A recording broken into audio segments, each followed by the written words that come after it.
All We Could Be is the story of a great American institution rebuilding itself. A story told by the leaders who actually made the tough decisions. These are my friends, my professional associates describing not only the what, but also the why and the how of rebuilding. In several hundred hours of taped personal discussions conducted over about 6 years. These are former Young Turks recalling shared challenges and solutions. I was a Young Turk, class of '56 from West Point with Norm Schwarzkopf, lieutenants together with Colin Powell in Germany in the late '50s. Almost 14 of my last 16 years of service were in command, rebuilding. Concerned at the slow rate of progress and the need for focusing concepts, I and my West Point classmate Zeb Bradford wrote a book, The United States Army in Transition, in 1973. So I'm honored to have been there in rebuilding a great national institution. But now to my associates, let them speak for themselves. The war in Vietnam was devastating to the United States Army. Not only was military and political victory long out of reach, but 10 years of combat in the jungles had drained the Army's resources, personnel, discipline, and morale. The Army in the early 70s was a very, very badly shaken institution. We were losing a war. We knew we were losing a war, starting to come out of it. We were being ripped apart by some of the social forces that were ripping apart civilian society. And so all of those things came into the military, shook us, and we didn't quite know how to respond. The statistics painted a grim picture for the post-war Army throughout the world. 40% of the troops in Europe confessed to drug use. 7% were hooked on heroin. In Germany, an astounding 12% of the soldiers were charged with serious offenses. Conditions weren't much different in many units in the States. We had commanders at Hood who would not go in their barracks at night. Now, that's pretty bad.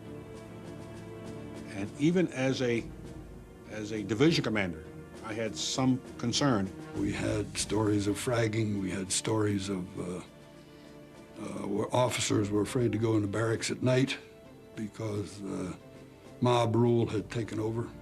How bad did it get? In Dexheim, an engineering battalion, a lieutenant who attempted to intervene in the barracks was locked into a wall locker and dropped out of a second or third story window. The Army was out on its ass.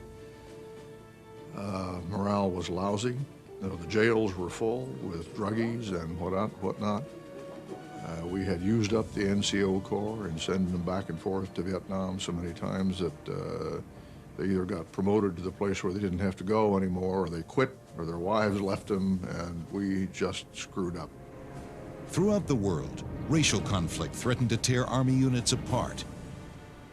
Race relations were at a very, very sorry state in the country as a whole, and that infected the military as well. You have to remember, this is a few years after the death of Bobby Kennedy, a few years after the death of Martin Luther King, and not that long after the death of John F. Kennedy. It was a time when buses were being put in front of the White House to keep it from being burned down. Imagine that, just a few years ago. Negative public opinion only added to the frustration. A 1973 Harris poll ranked the military only above sanitation workers in relative order of respect. The thing about coming back from Vietnam was you could be right in the middle of the war, and 2 days later, you were landing in San Francisco. And then when you came home and you found out that somehow you were being blamed for the war. When I was battalion commander in the 1st Cavalry Division, I was almost killed over there, and spent 5 months in Walter Reed. I was given the last rites in Vietnam, and never expected to recover and never expected to walk. Eventually came out of Walter Reed, and I remember in Grand Central Station, in uniform, full uniform, cane, obviously wan-looking, obviously had come out of a hospital. My father was there.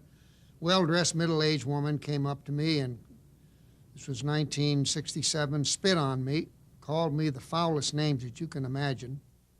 In hopes of muting political criticism, President Richard Nixon ended the draft, and some believed a volunteer army would reprofessionalize the demoralized military. In an effort to attract recruits, the Army developed a misdirected promotional campaign. After Vietnam, we said to ourselves, hey, we've got to have some sort of a slogan to increase the recruiting and do things of that type and bring the Army to the forefront and get away from the Vietnam syndrome and so forth. And somehow or other, today's Army, the slogan, today's Army wants to join you, came into being. And it got approved by the hierarchy. I balked time and time again, said, today's Army does not want to join you. But everybody was so concerned about the recruiting, getting people into the Army, that it was accepted. Well, this was a low, low blow for the non-commissioned officer corps. What do you mean the Army wants to join you? As they looked around at the long-haired, drug-using, anti-war, protesting people who seemed to stand for everything that they didn't, who undermined every value that they had. I remember hearing this, first time I heard this thing in a briefing, the Army wants to join you, my response was, the hell it does, because I sure as hell didn't. Soon, this philosophy was also implemented in the units. We used to have these sensitivity sessions where the equal opportunity NCO would walk into the room and the entire enlisted personnel of the company would be sitting there. And this person would say, okay, what are your complaints about your chain of command? First of all, the professional NCO says, I'm not going to put up with this. This is absolutely ridiculous, you know. You have undermined my authority. Cosmetic gimmicks were tried, such as encouraging different uniform accessories to increase pride in service. You could go to a parade down in Fort Hood, Texas, and one unit would have the cowboy hats on, and the other unit would have the red bibs and yellow bibs and so forth. And the officers were wearing swords and different types of boots. And I can remember General Abrams, and I accompanied him down there one day, looking at this and saying, oh my God, what happened? What happened to the Army? In October 1973, the Arab-Israeli War further punctuated the deficiencies in the Army's war-fighting capabilities. This was a new kind of battle, far more lethal and intense than anything America anticipated. The quality and quantity of Soviet equipment employed by the Arabs indicated that the Warsaw Pact was a generation of equipment ahead. The American Army was struggling, while a modernized Soviet force stood ready in Europe. The worst thing about it was that we had an army in the field, particularly in Europe, where the people at the company, battery, and troop level really did not think they could win.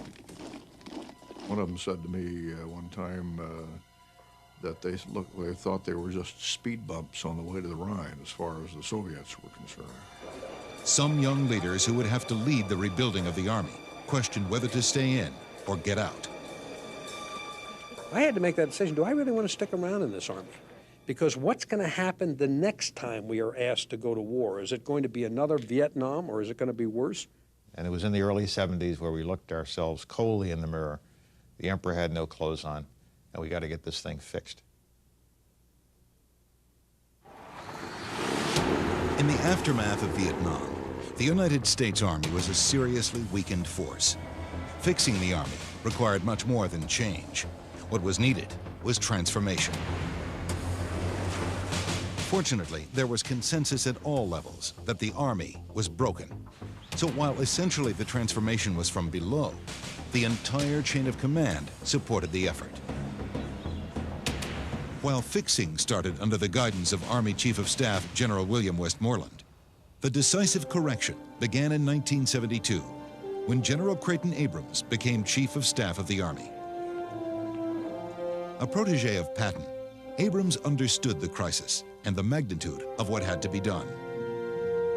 Time after time, he would say to an audience, the soldier has paid, and he'd pound his fist with every iteration, that paid and paid and paid again in blood and sacrifice for our nation's unwillingness to be ready for combat when the time came. Although his tenure was cut short when he died prematurely of cancer in 1974, this gifted leader forged a revolution from within that would fundamentally change the Army.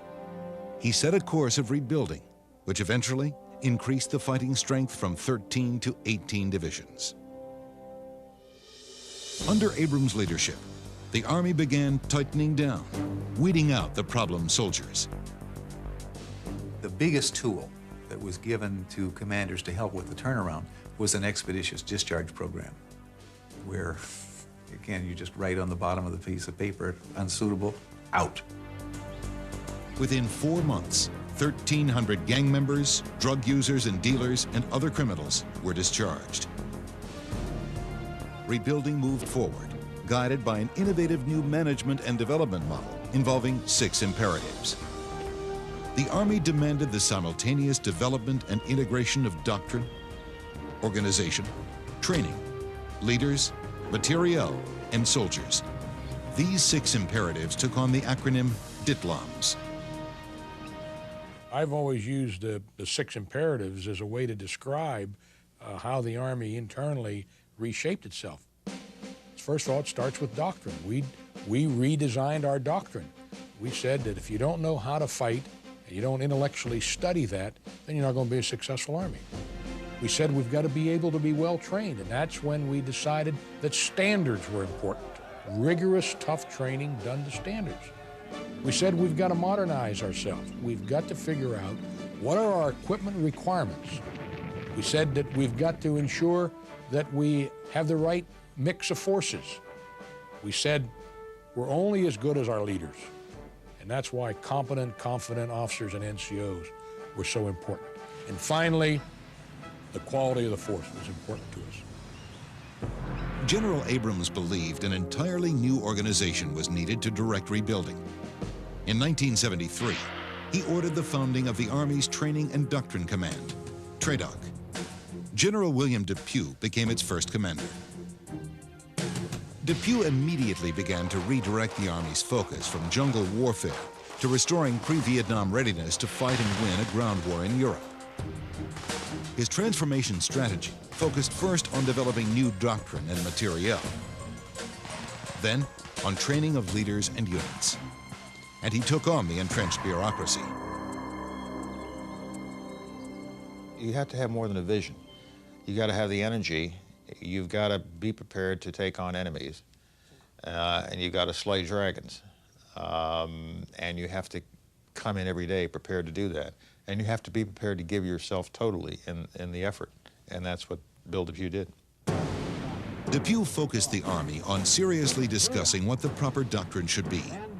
Heated debate led to the evolution of the doctrine of active defense, then air-land battle, which extended the battlefield to attack the enemy's strength deep behind their forward formations.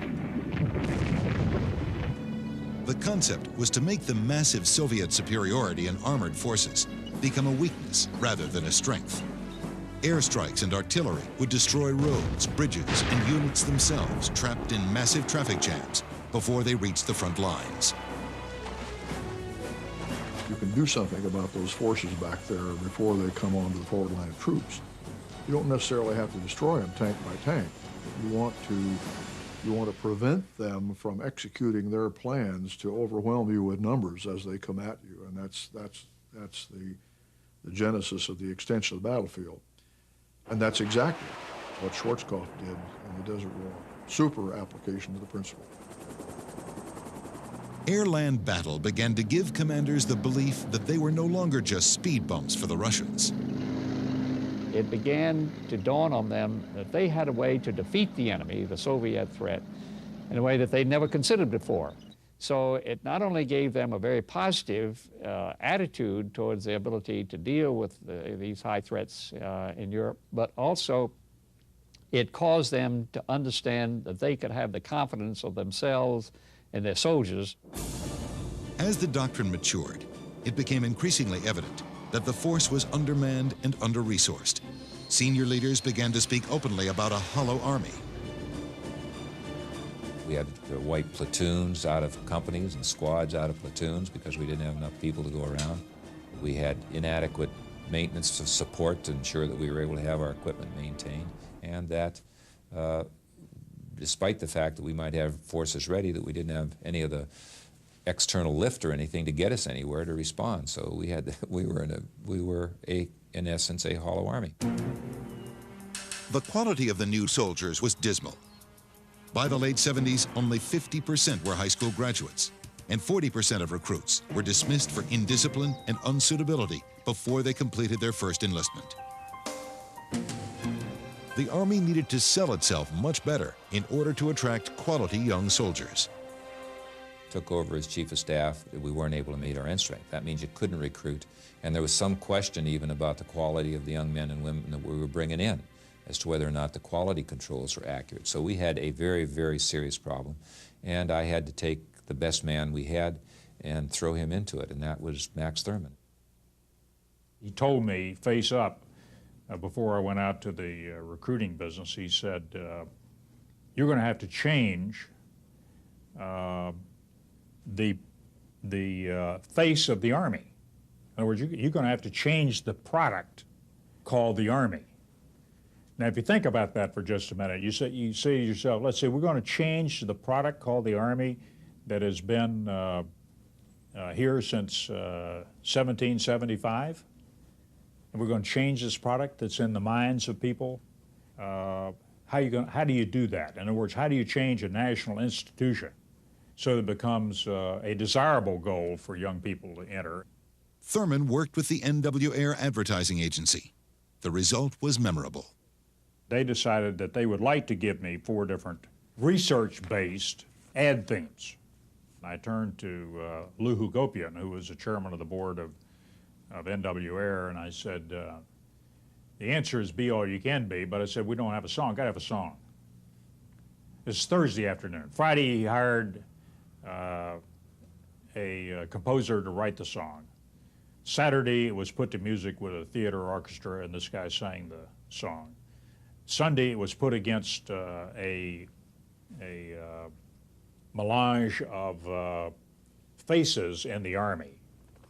And then on Monday morning, we were now in the Pentagon, so the lights went down, the photos come up on this, constantly changing photos come up on there, and they played the song, and when they turned the lights up, tears were rolling down my cheeks. I mean, I got a winner. I mean, there's no ifs, ands, or buts about it. I got a winner here.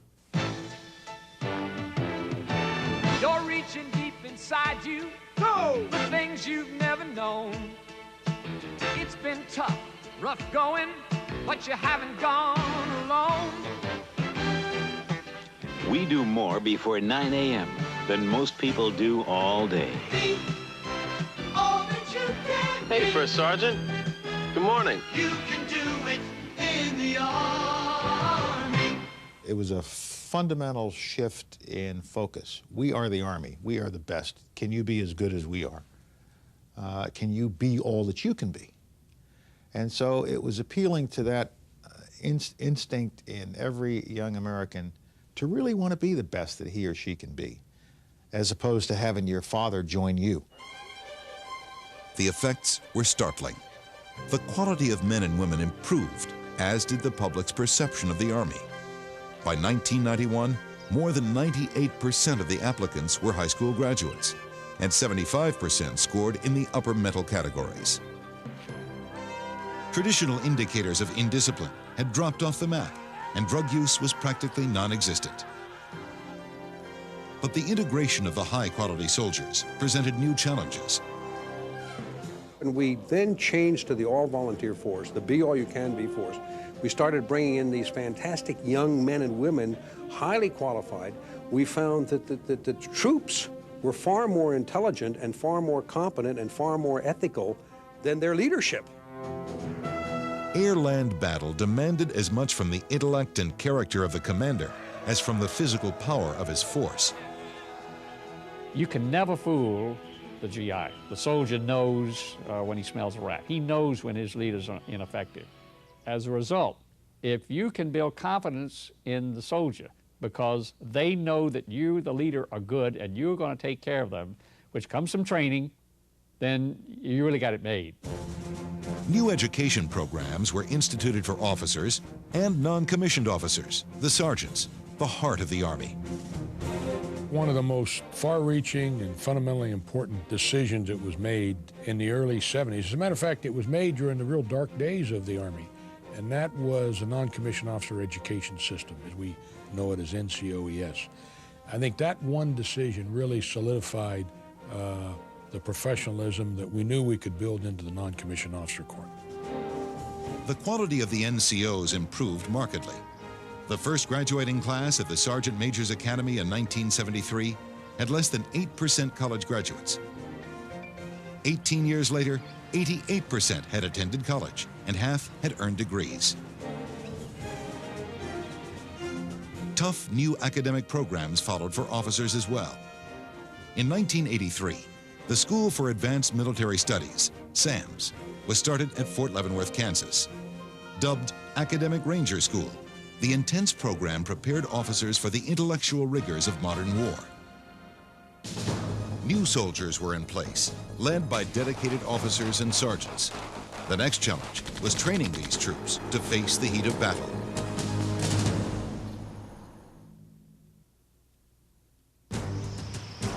With the competent new soldiers came the need for improved training. TRADOC's fundamental reformation of training began with this simple and direct slogan: an Army must train as it fights. General Depew eliminated antiquated training methods, tedious learning by rote. Talking to the retired four-stars, it became quite clear to me that we in the Army of post-Vietnam were still governed by what had happened as a result of World War II. We were, in fact, victimized by our victory. Their view was that all we had to do was to go back and do what they had done in their era. Simple as that. Instead, Depew concentrated on practical training to standards. I can still remember Bill Depew coming down to Fort Hood, Texas, and I was, commanding Division Artillery. And the four-star commanding general of Training and Doctrine Command proceeded to tell us how to build a foxhole. Now, let me tell you, he intended for every soldier in the Army to know how to build the best foxhole in the world. And everything that we were to do was to be just like that. It had to be right, and we had to be competent at doing it.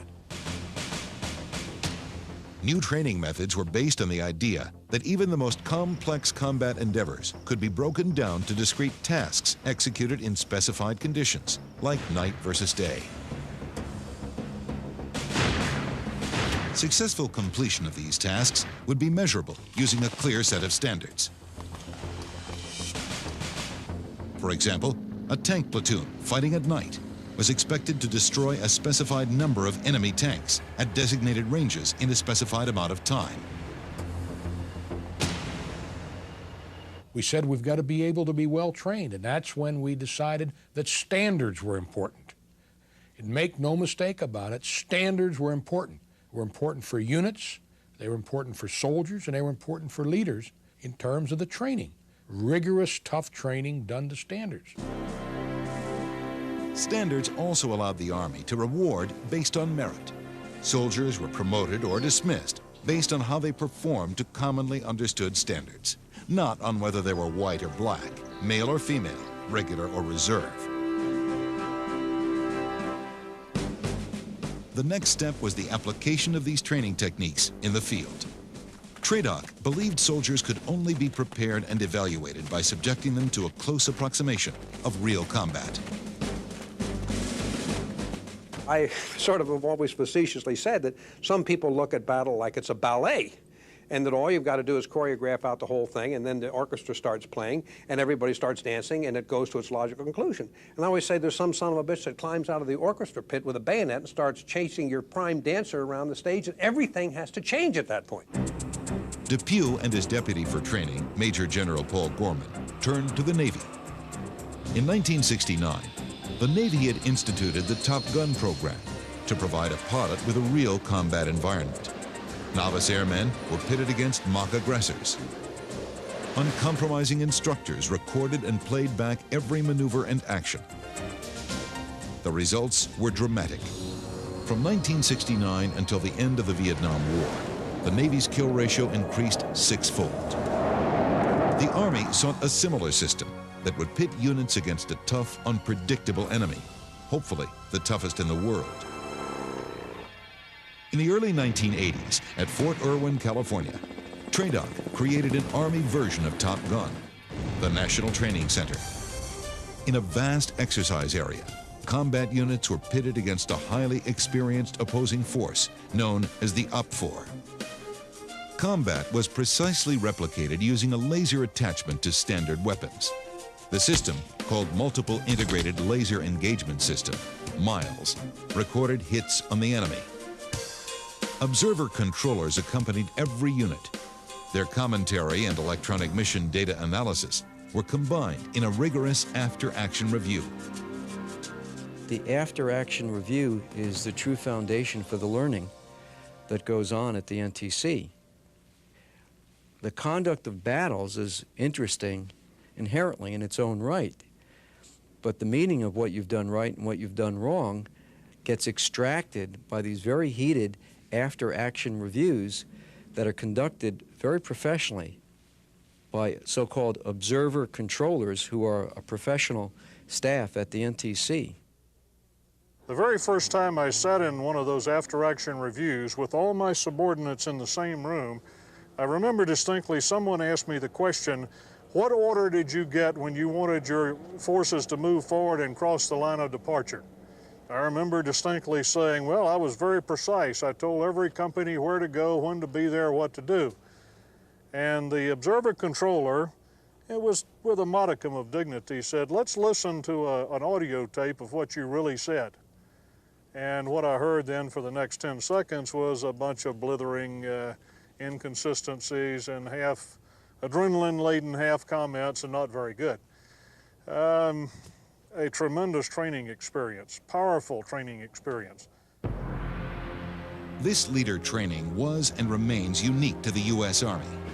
These no-holds-barred battles tested a unit's chain of command and exposed a leader's failure to open analysis by his subordinates. In 1979, General Gorman escorted Army Chief of Staff Bernard Rogers to observe an AAR of a company action where all the officers and NCOs had been killed and a young radio operator took charge. Rogers was surprised by the results of the fight and the learning, obviously caused by the training process. Rogers said, come on, I want to talk to you. And we got out of the bleachers and he went outside and he says, you set this up, didn't you? And I said, no. He said, this has got to be rehearsed. I said, no, sir. And as a matter of fact, I said, you know, we come back a couple hours, we can see yet another one of these things, and you won't see the same outcome. And he said, well, but how do you train a Spec 4 to take over a company team and conduct a successful assault? I said, I didn't. They trained themselves, but we made a major investment in setting up a context in which this kind of stuff can take place. Even the greatest of tacticians must occasionally take into account the presence of an enemy. The National Training Center did that. You had the presence of an enemy, which tended to clear your sinuses and did not let you get away with nonsense. And so when a unit went out to the National Training Center or our other combined arms training centers, you had to be at the top of your game, the top of your form. Everything had to work. Your doctrine, your strategy, your organization, your tactics, your logistics, your command and control systems, all the systems had to work or you lost. Much Army rebuilding was evolutionary. The new training system was genuinely revolutionary. Many of the old guard of very senior retired officers had trouble accepting these new techniques. I presented them some of the early results of our experimentation with tactical engagement simulation. And there was one very well respected, and deservedly so, old gentleman there who tottered to his feet, pointed at me with a bony finger and said, "Damn you, sir. You are teaching the American Army how to die." He simply did not understand the new processes of realistic training. The dramatic changes in doctrine and training helped the Army reclaim its mission. But these alone would not complete rebuilding. New weapons and equipment were required for a new Army.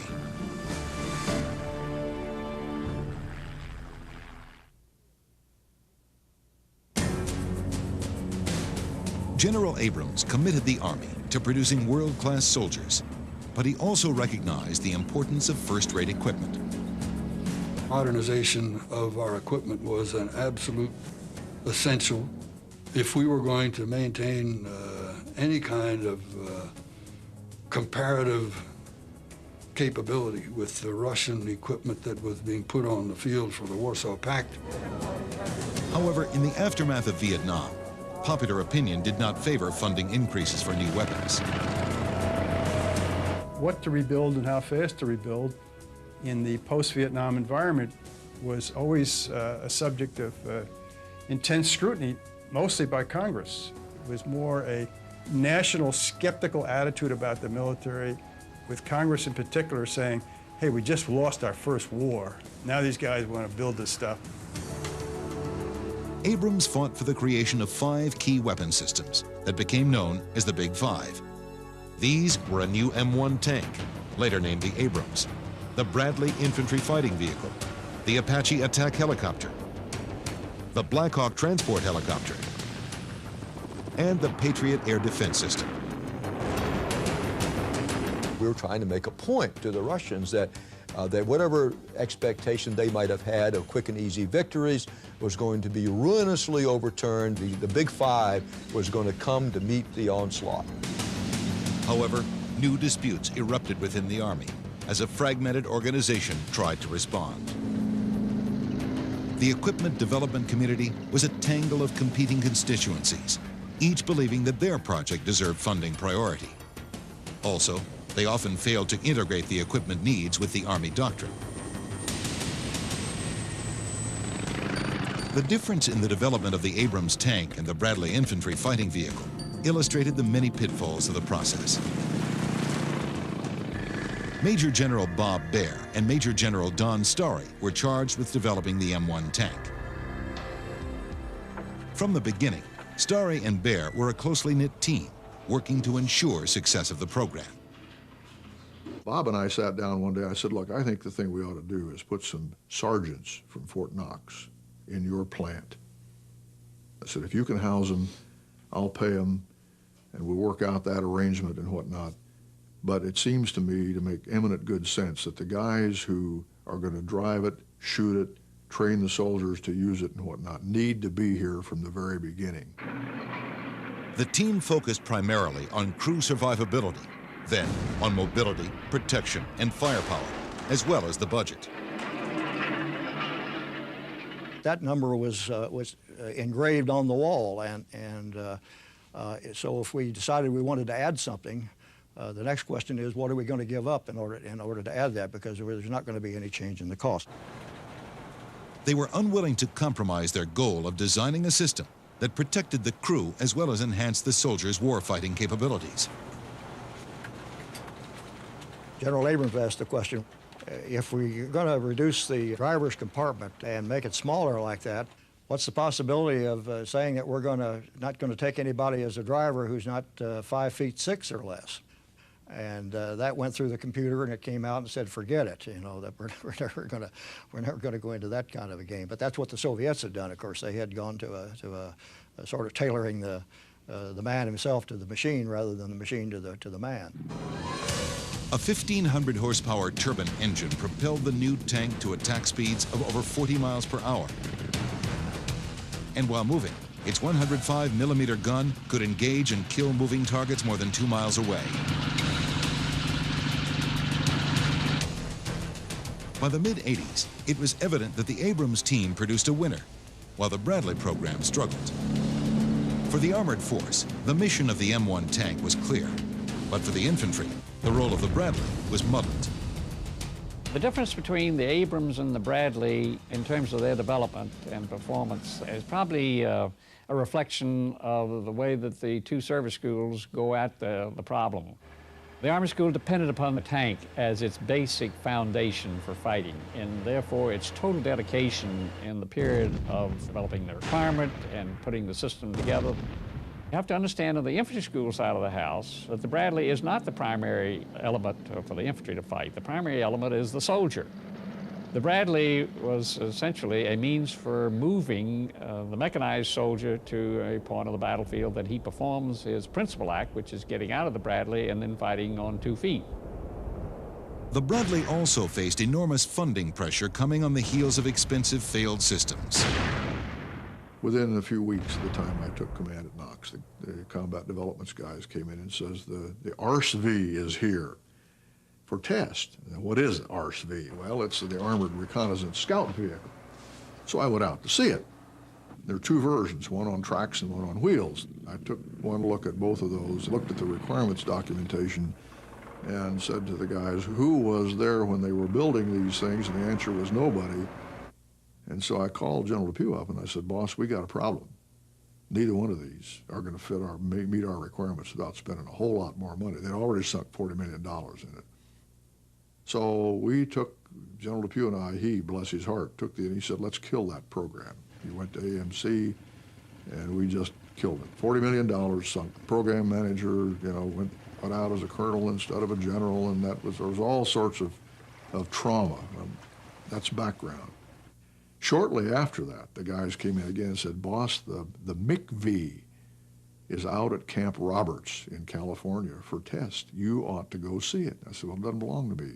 Boss, you got to go see this. It's a bomb. So I went to Camp Roberts, drove it, shot it, looked at it, felt it, smelled it. It was terrible. It was awful, absolutely awful.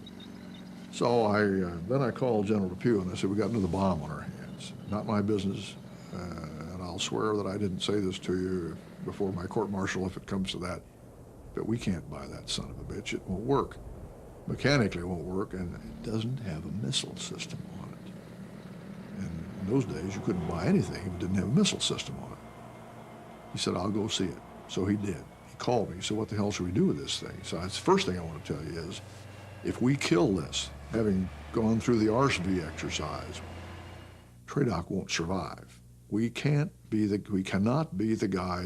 new guys on the block who want to kill everything that the last guys started.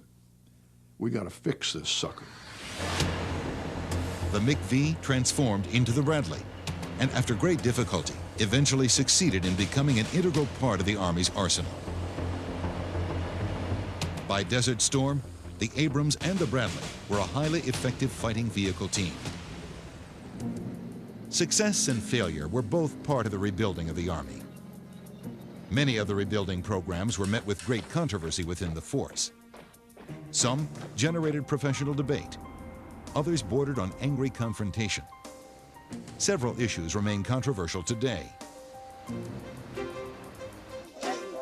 Women soldiers helped the Army meet the quality personnel goals for both regular and reserve units. But acceptance of women in line units was a tough transition. It was a major challenge for first sergeants who had gone through all of the all-volunteer force changes. Now all of a sudden they had to suddenly deal with women, and they didn't know whether to deal with them as their daughters, as their mistresses, as their spouses, or as soldiers. I don't believe women should be in the Army. I know this is not useful because they are in the Army. And so to a degree, I've made an accommodation with this. I think the Army leadership has got to fight to keep them out of the foxhole. I think it's a matter of acceptance, accepting soldiers as equals and doing the job that they have to do.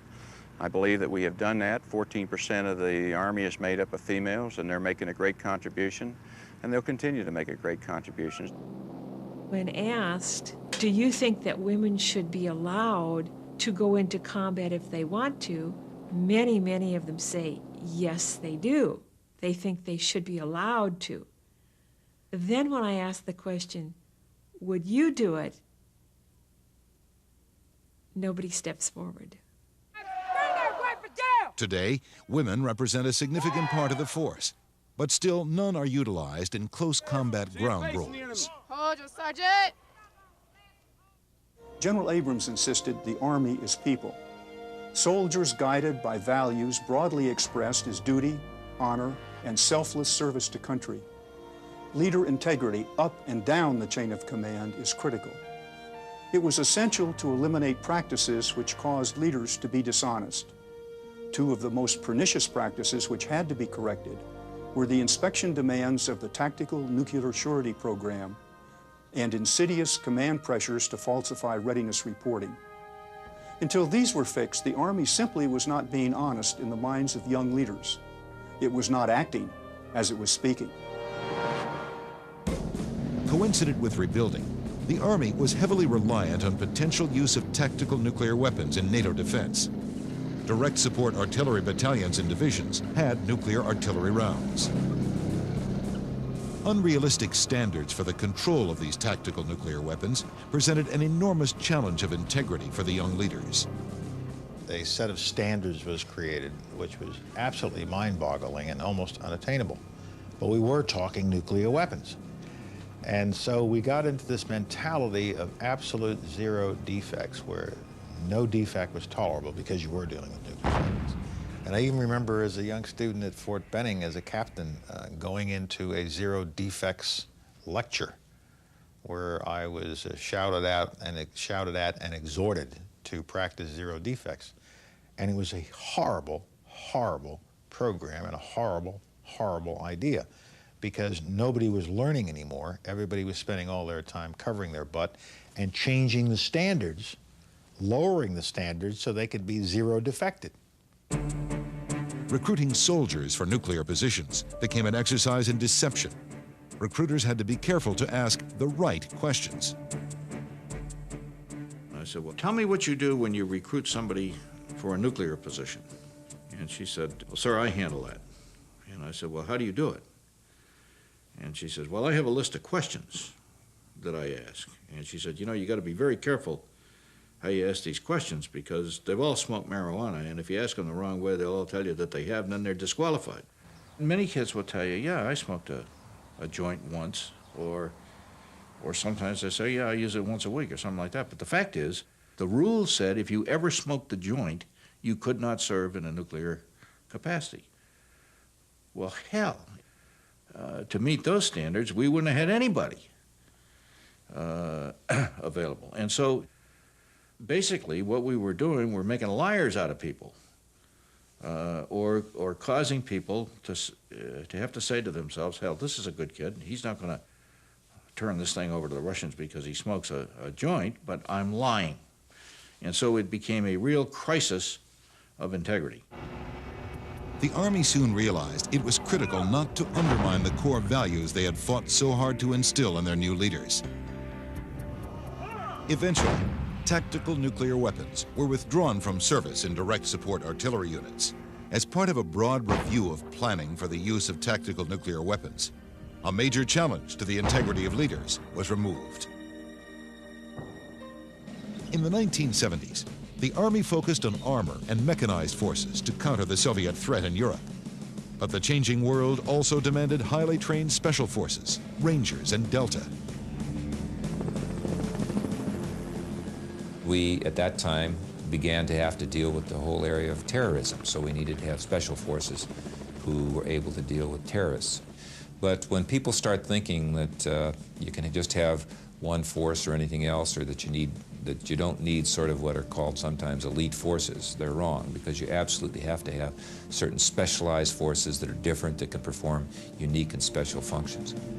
Special forces were recognized as important, and they were rapidly expanded. However, in the 1980s, the controversial concept of quickly deployable light infantry divisions was also instituted to a much less receptive audience. Creating a new major unit, a division, required successful integration across each aspect of doctrine, training, leader development, organization, materiel, and soldier preparation. DITLOMs. The deeper issue of coordination of DITLOMs throughout Army rebuilding continued. A brilliant initiative, the High Technology Light Division, failed, the product of incomplete doctrine and uncoordinated materiel requirements, sponsored by Headquarters Department of the Army rather than the then institutionalized user, the Training and Doctrine Command. These DITLOMs coordination challenges were finally fixed in the accelerated development of the Light Infantry Division, a clear success. This was all the more remarkable because this division was created rapidly by TRADOC, despite the near unanimous opposition of the Mounted Force commanders. The Light Infantry Division was fielded because the Army leadership saw that there was a void in our ability to deal in other than a Soviet threat area. There was a concern on the part of leadership that unless we had a division of about 10,000 men size, it could be highly mobile, readily deployable, we were going to lose the opportunity to be able to be force deployed around the world. The Light Infantry Division concept was a mixed bag.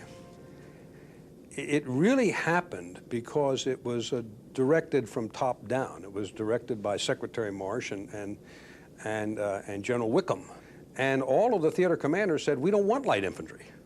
So, I mean, it was a capability that was being forced from the top down within the Army hierarchy. So it was very interesting when we'd have these commanders' conferences because Marsh and Wickham were demanding the fielding of the light infantry, and at the same time you had the theater commanders who were saying, that's the last thing in the world we want, why are we doing this stupid thing? Senior field commanders' support for the Light Infantry Division was clearly mixed. I don't think it has much utility. I'll be accused of being anti-light infantry. But if you look at the threat, and realize what that light infantry is going to be faced with, regardless, almost regardless of where you put them down on the terrain. If we believe in light infantry, then we are obliged to give them the weapons systems to enable them to cope with the battlefield they're going to have to fight on.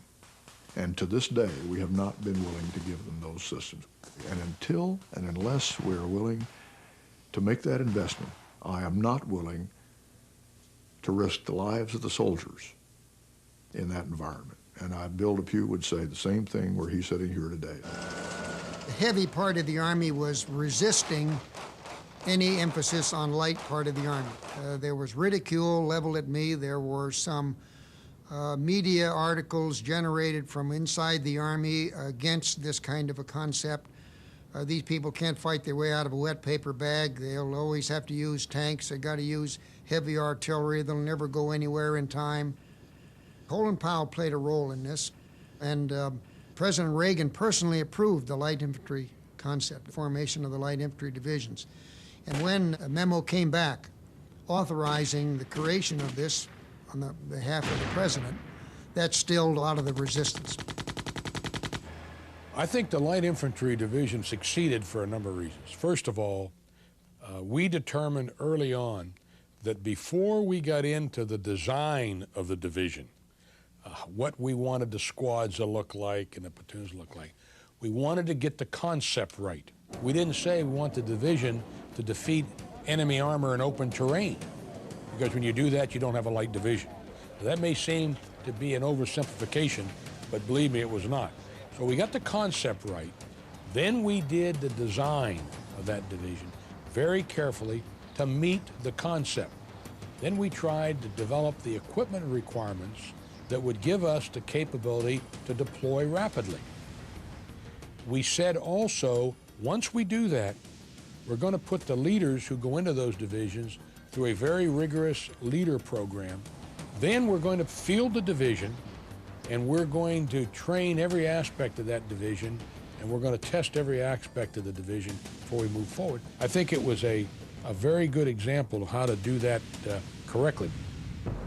The Light Infantry Division subsequently proved its great value, the refined product of strongly held philosophical and practical differences.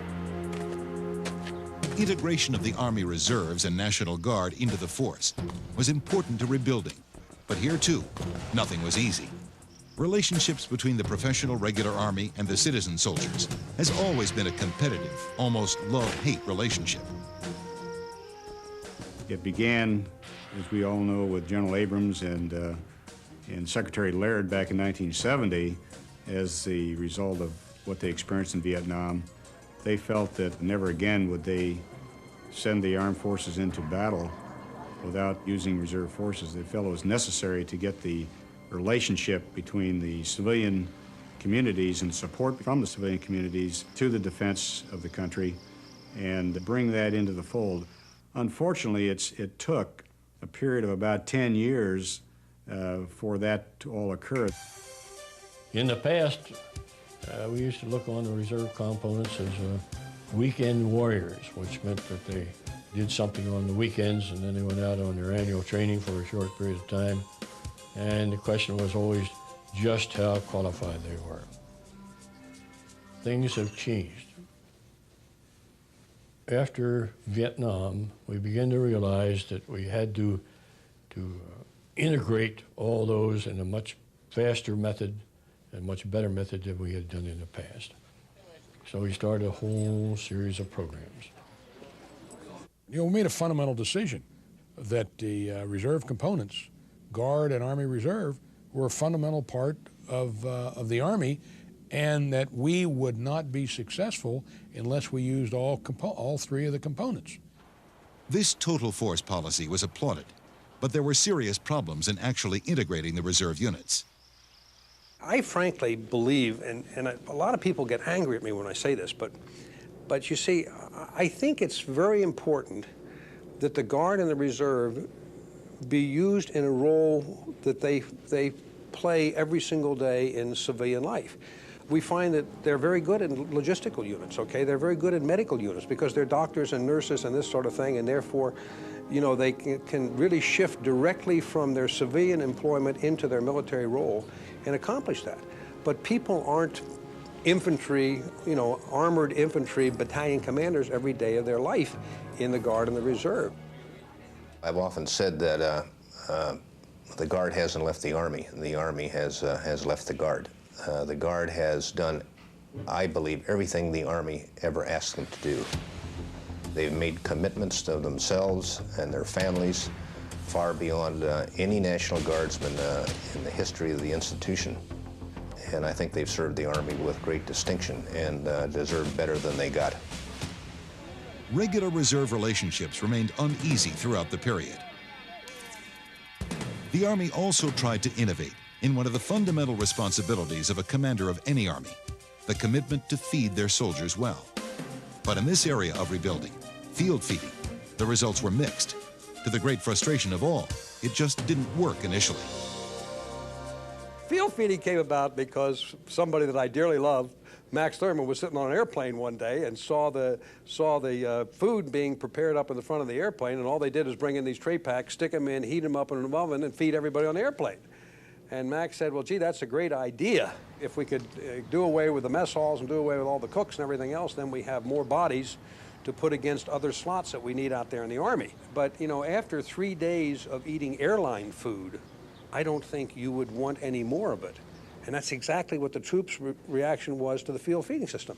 The joke was that the menu for the day was determined by the forklift driver in the logistical support area, who went in with his forklift and they'd say, okay, we need so many meals for the 8th Infantry Division, and the forklift driver went over and picked up a whole bunch of pallets, moved over, and that was it, and that's what you got. And you might end up eating the same exact meal over and over and over again. I am surprised, frankly, we didn't have a major revolt on our hands in the Army as a result of field feeding. I don't think I'm overstating the fact on that, because I saw it both from being in a position of watching the development of the initial decision, and then, unfortunately, being on the other end of it in a unit when we were trying to implement it. Even as late as Desert Storm, It was still an unsatisfactory condition. The menu choice was fairly narrow. To a group of kids who are raised on McDonald's and the related fast foods, not terribly appealing. It was just a sad story of adapting to change or trying to take advantage of technology and with a limited budget and not being willing to sort of see it through. And no one really bold enough to bring forth other options which were clearly available. Finally, after bitter comments from soldiers at every level, field feeding was made tolerable, but it was still not fixed by Desert Storm. A serious breach in caring for the soldier persisted. As a result of the intensity of rebuilding in so many areas simultaneously, it was often necessary for leaders from headquarters to go out to explain the overall purpose of the rebuilding effort in the context of service to the nation. Pride in service also had to be restored. Reestablishment of enduring values of service to nation and pride in profession were goals of Secretary of the Army Jack Marsh, the longest-serving Secretary of the Army in our nation's history. When we were needed, we were there, was an important message to all leaders. It was a feeling started long ago, one bleak and wintry morn, when the call went out for volunteers in a nation being born. No sunshine patriot speeches, no summer soldier songs, for the special men who'd pay the price to keep the country strong. When we were needed, we were there.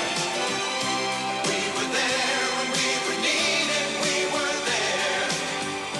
No, it wasn't always easy, it wasn't always fair, but when freedom called, we answered, we were there. I might make 40 or 50 of these presentations around the United States and Europe and Japan and Korea and anywhere that American forces were stationed. And we would bring in the non-commissioned officers and the officers of those facilities, the key leaders, and we would present the theme to them so they would know what it was, and we would tie in these recruiting themes with that so that everybody felt like we were all seeking to achieve the same goal. Through the glory and the sacrifice, we do our job each day. One thing that's going to keep us going is these fundamental value systems of the concept of duty, the concept of honor, the concept of serving your country. It was a great song. I loved it. It was around in the 80s. It wasn't always easy, and it isn't always fair, but when we were needed, we were there. It's just that simple.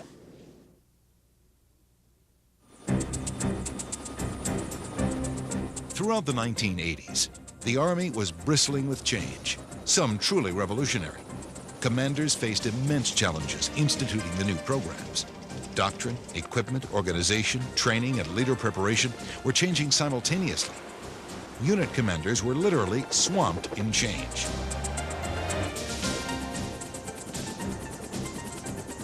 All of a sudden, we had resources to focus on modernize our fighting forces.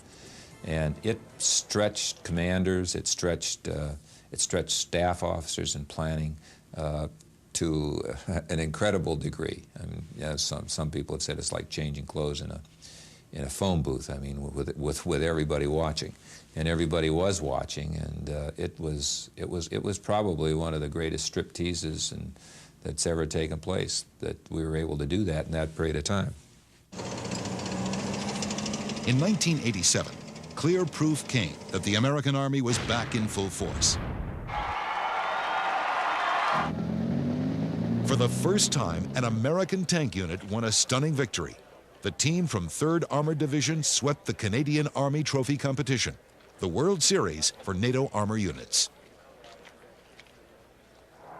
All the long years of work on the M1 tank had paid off. This performance was maximized by American soldiers, who were the product of rigorous training and imaginative use of simulations. I wish every American could have seen them. I wish every American could have seen that, to see these soldiers do what they did. There are 310 targets out there. Soldiers knew they were going to get 32 of them, didn't know when they were going to get them. They knew that they would get no more than 8 at one time.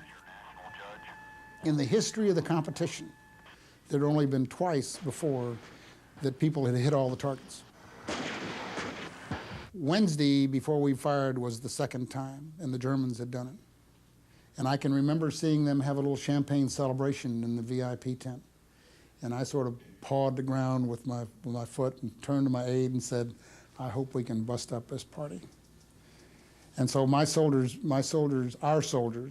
challenge on Friday was to not only hit all the targets for the third time in the history of the competition, but to do it faster than the Germans did.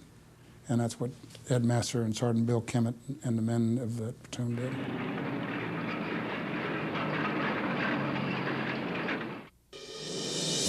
The success of Army reform in building and integrating doctrine, organization, training, materiel, as well as leader and soldier development, was first demonstrated fully with the invasion of Panama on December 21st, 1989.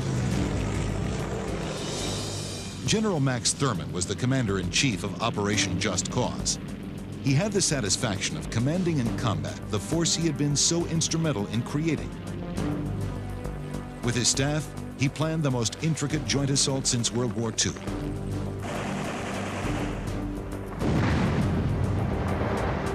There would be simultaneous operations against 27 objectives across Panama at night. And so we had a very complex plan. I remember in the last several rehearsals of the plan, two four-star generals, I was a brigadier at the time, whom I respected very much, observed it and said, your plan is too complex, and you're going to hurt some people because this plan is too complex. What neither of them, I think, fairly, had the opportunity to factor into that was the quality of the force and the technical and tactical proficiency of the force that they had been retired from for a while. The night attacks successfully brought together the mechanized force, the light infantry, airborne, and special forces. The validity of the light division concept was clearly demonstrated. It was certainly an honor and a pleasure to see our soldiers go into Panama. Really, within 24 hours, we had restored freedom in Panama, within 24 hours. And that was unheard of 20 years ago. Just Cause not only confirmed the new military might, but also demonstrated the importance of invigorated programs for Army families and community support, which had recently been established as a major Army effort. In Panama, spouses were in harm's way. When we get to Just Cause, you had two types of spouses: the spouses whose soldiers were deployed and the spouses who were living on the front lines, much like the spouses did during the Revolutionary War, the Civil War, and the expansion west.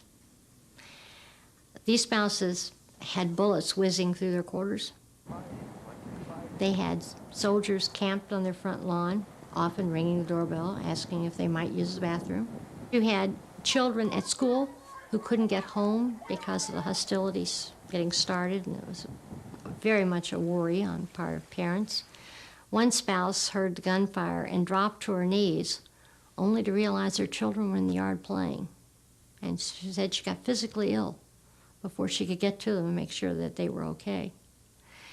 One spouse, Candy Heelan, lost her life when a bullet pierced the car that she was riding in with her husband. And at least one spouse was wounded and one child was wounded during that operation. That's sort of above and beyond the call of the Army spouse. Just Cause not only validated rebuilding, but gave the Army a likely glimpse of future conflict. War in the 21st century will be simultaneous. And you'll have operational, strategic operational and tactical activities all going on at the same time and all coming together. I mean, you think about what really happened with the synchronization of that fight, it just takes your breath away.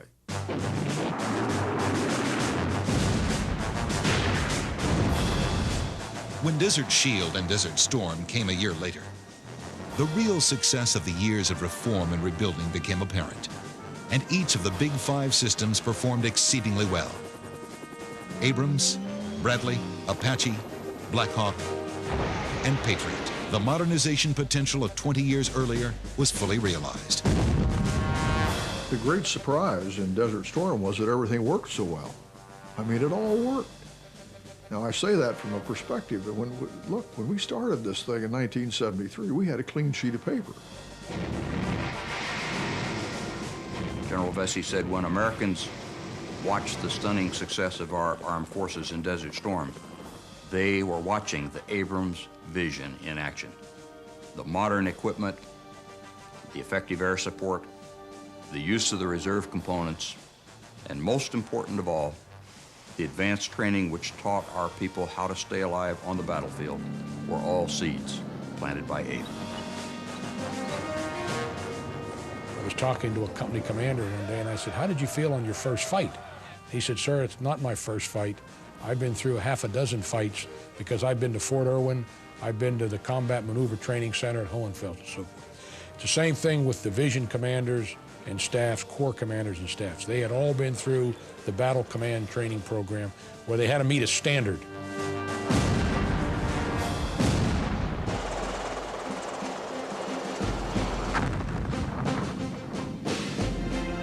It was said that the war took 100 hours to win, but the long road to victory started more than 15 years before, with the soldiers who saw the Army fracture in Vietnam. It's easy to lose sight of the fact of how bad the bad times really were. And they were very, very difficult. We owe a lot, I think, to the people who were young sergeants and young officers at that time who stayed with it, who became part of the reform movement, who were not driven out by what must have seemed at times an impossible task. And to their credit, many of them then became the senior leadership of the next generation with the results to show for their efforts that we saw in the Gulf War.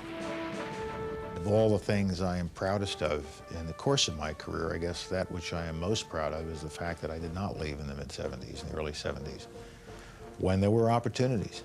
And I'm very, very proud that I stuck around and was part of the renaissance of the Army.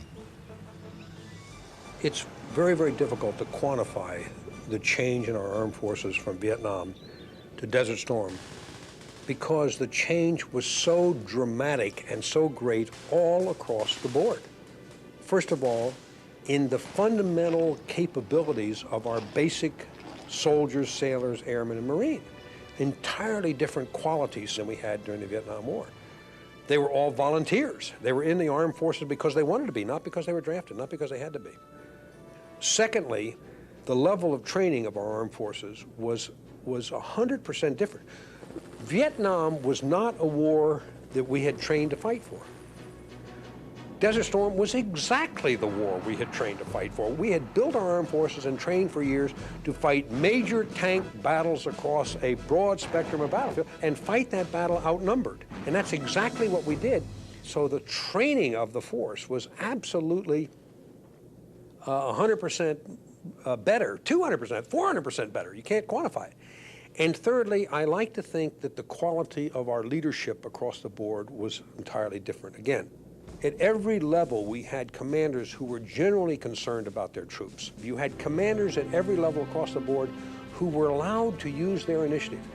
You told them the concept and expected them within that concept to use maximum amount of initiative, and they had not only been schooled in it, they had been trained in it, and then, of course, the equipment was absolutely superb. So when you put all of that together, I mean, you can't even begin to quantify the difference between the armed forces that we had in Vietnam and the armed forces we had in Desert Storm. Just Cause and the Gulf War really showed just how far the American Army had come. The entire Army was committed just as General Abrams had envisioned. Citizen soldiers, the Guard, and the Army Reserves were superb. They performed as expected and more.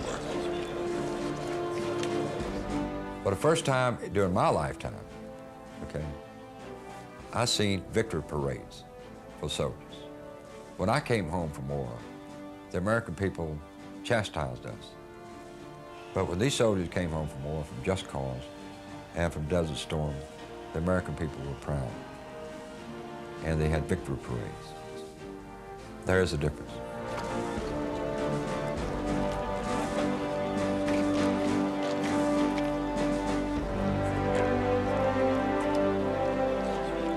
path from the despair and humiliation of Vietnam to the stunning victories 2 decades later was trod by men and women who never lost faith in the power of duty, honor, country, selfless service to nation. And it is to them that this victory is due. They transformed America's Army into the force it is today. They understood the challenge, they accepted the risk, and they had a vision, the vision of all we could be.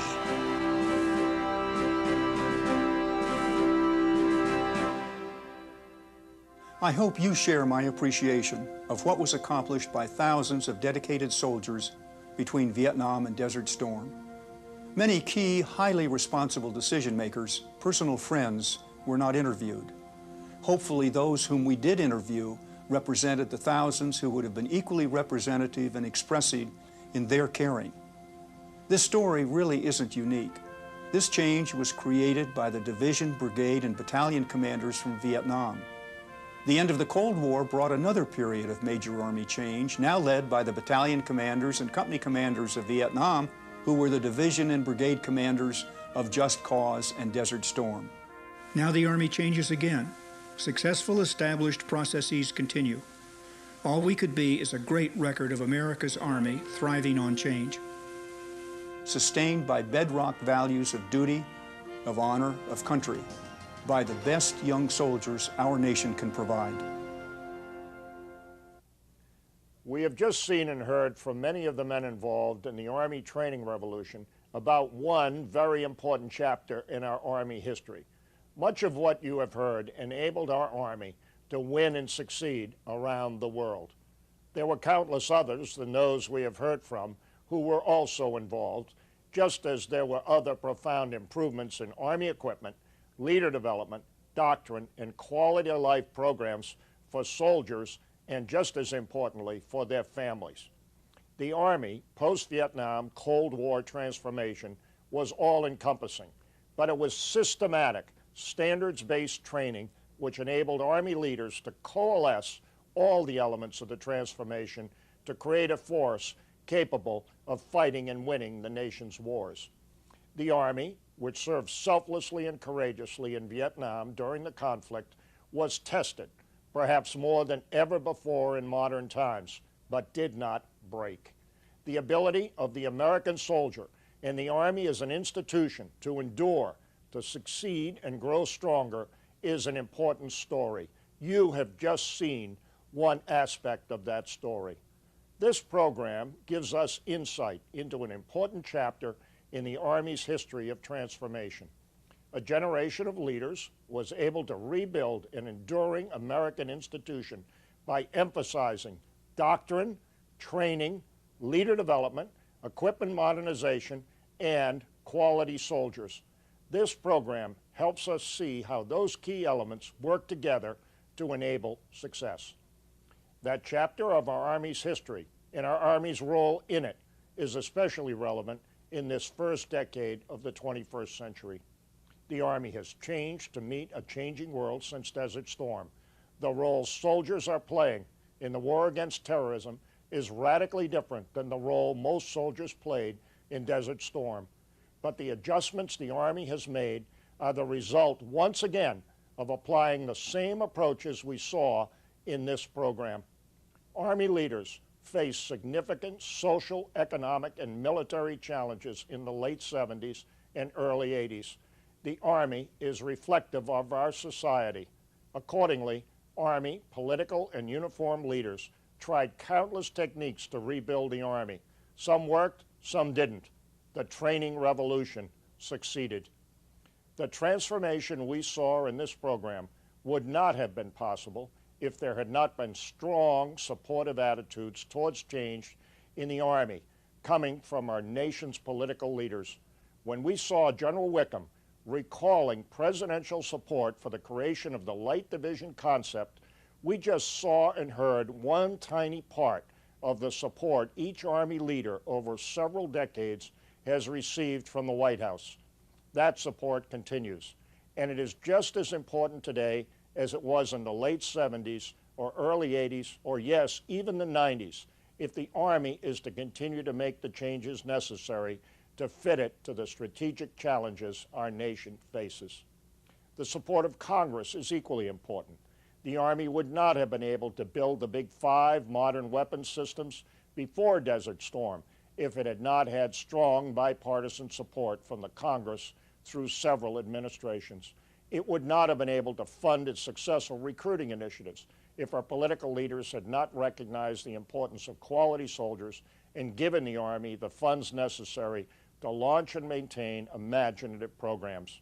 The Army would not have been able to build its National Training Center or conduct tough, realistic training without large appropriations that supported such important programs.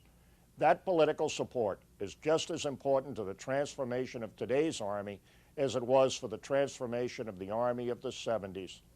It will be harder to change today's successful Army than it was to change the Army that came out of Vietnam. But today's change is equally important. The leadership of today's Army is committed to finding the best new ways to organize, equip, train, and fight using high-quality soldiers. It is building on a sound foundation, and it is using sound techniques. It will only be successful if it gets the necessary political support in the executive and legislative branches of our government. This program helps us see what it will be able to accomplish if that support is sustained.